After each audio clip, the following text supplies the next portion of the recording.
It has not felt like any part of Charlotte is immune to the surge in violence and deadly crime. Over the past week, areas you typically think of as safe have had murders. Yes, a luxury uptown high-rise, an apartment in Ballantyne, even a street near Quail Hollow Golf Club.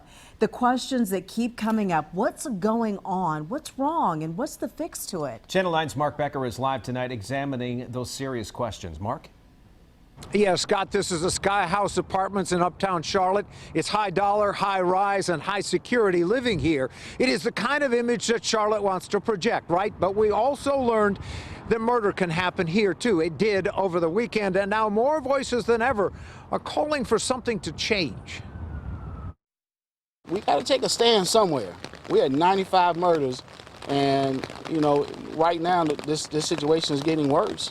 For months, Charles Robinson has been one of those voices. In April, a young man he helped raise was killed outside an apartment in East Charlotte.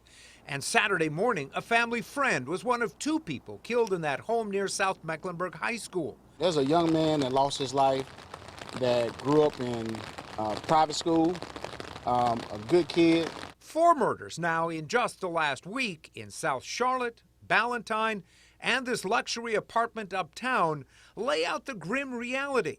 Our epidemic of violence is still raging out of control, and no part of Charlotte is immune.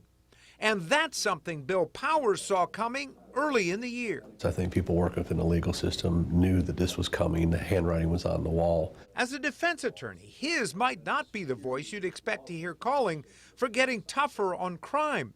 But in a blog he posted back in April, Powers warned that Charlotte was headed for a record homicide rate, partly because he says changes in the criminal justice system have sent the wrong signals, like issuing summons instead of making arrests for some serious violent crimes, and releasing more potentially dangerous suspects from jail with little or no bond, only to have them commit more crime. And that develops over a period of time. There's a culture of crime endemic to a society, which I think we now have in Charlotte.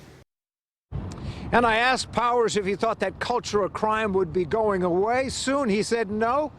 In fact, he expects it to get worse in 2020. Scott?